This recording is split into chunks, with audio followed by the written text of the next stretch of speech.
Assalamualaikum warahmatullahi wabarakatuh. Halo, jumpa lagi dengan Bu Nova.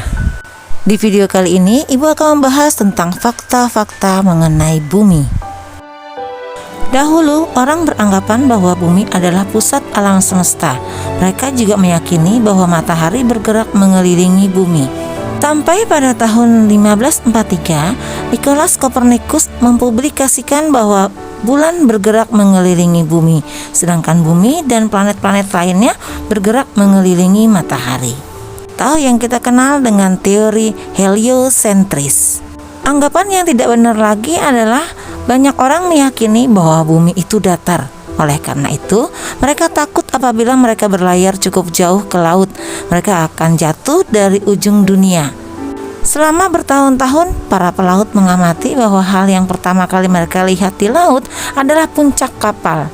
Hal ini menunjukkan bahwa bumi berbentuk bulat. Begitu pula pada tahun 1522, Magellan telah membuktikan bahwa bumi berbentuk bulat. Waktu itu dia mengadakan pelayaran dengan arah lurus. Kemudian dia berhasil kembali ke tempat awal dia berlayar. Astronot telah melihat dengan jelas bentuk bumi. Astronot dari atas melihat bahwa terdapat sedikit tonjolan di khatulistiwa dan terdapat bagian bumi yang rata di bagian kutubnya. Hal ini menunjukkan bahwa bentuk bumi tidak benar-benar bulat, akan tetapi sedikit lonjong, sehingga diameter khatulistiwa bumi sedikit lebih besar dibandingkan dengan diameter kutubnya. Bumi melakukan perputaran pada poros atau sumbunya yang kita kenal dengan istilah rotasi bumi. Kala rotasi bumi atau waktu yang diperlukan bumi untuk sekali berputar pada porosnya yaitu 23 jam 56 menit. Bumi berotasi dari barat ke timur berlawanan dengan arah jarum jam. Salah satu akibat dari rotasi bumi yaitu terjadinya siang dan malam. Akibat lain dari rotasi bumi adalah pertama, gerak semu harian matahari, di mana terdapat perbedaan antara arah gerak rotasi bumi dengan arah terbit dan terbenamnya matahari. Matahari tidak bergerak relatif terhadap bumi, melainkan bumilah yang berotasi dari barat ke timur. Sama halnya saat kita naik mobil di jalan yang tenang. Ketika kita melihat keluar melalui jendela mobil, kita melihat seolah-olah pohon yang bergerak mundur mendekati kita. Hal yang terjadi sebenarnya adalah kitalah yang berada dalam mobil yang bergerak ke arah depan. Matahari seolah-olah bergerak mengelilingi bumi dengan terbit di sebelah timur dan terbenam di sebelah barat. Peristiwa ini biasa disebut gerak semu harian matahari. Padahal faktanya, bumilah yang mengelilingi matahari sambil berotasi. Adanya rotasi bumi dari arah barat ke timur membuat fenomena gerak semu harian matahari ini bisa dilihat setiap hari. Orang yang tinggal di Indonesia bagian timur lebih dahulu dapat melihat matahari dibandingkan dengan orang yang tinggal di Indonesia bagian barat, sehingga terjadi perbedaan zona waktu. Penduduk dunia menggunakan sistem penanggalan berdasarkan perhitungan waktu rotasi bumi, yaitu dimulai dari matahari terbit hingga terbit kembali esok harinya. Karena terdapat perbedaan waktu matahari terbit di setiap tempat, maka zona waktu di setiap wilayah dibagi menjadi beberapa zona waktu berdasarkan garis bujurnya. Karena bumi berbentuk bulat dan berotasi, maka kecepatan linear bumi di bagian khatulistiwa akan relatif lebih cepat dibandingkan dengan bagian kutub bumi. Hal tersebut dapat menimbulkan pembelokan arah angin. Pembelokan arah angin ini juga diikuti oleh pembelokan arah arus laut di lautan. Revolusi bumi adalah perputaran atau peredaran bumi mengelilingi matahari. Kala revolusi bumi adalah waktu yang diperlukan oleh bumi untuk sekali berputar mengelilingi matahari, yaitu 365,25 hari atau 1 tahun.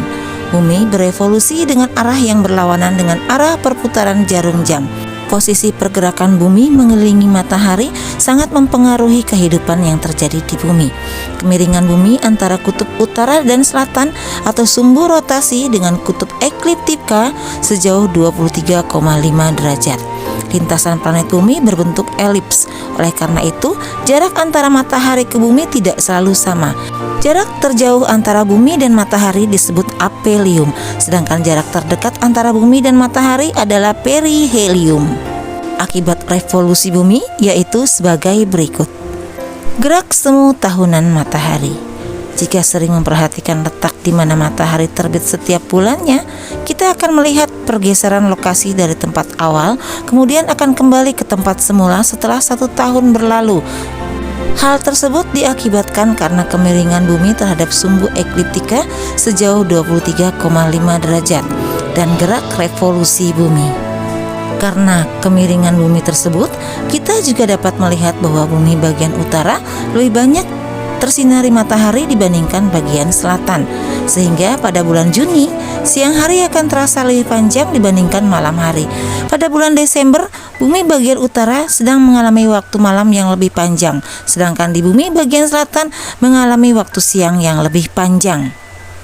Di salah satu negara di dekat kutub utara, yaitu Finlandia, bahkan pada pukul 24.00 tengah malam, pada waktu tersebut kita masih bisa melihat sinar matahari atau sering disebut midnight sun. Pada bulan Juni, Finlandia mendapatkan sinar matahari hampir di seluruh harinya. Di Indonesia, kita merasakan siang dan malam dengan durasi yang hampir sama.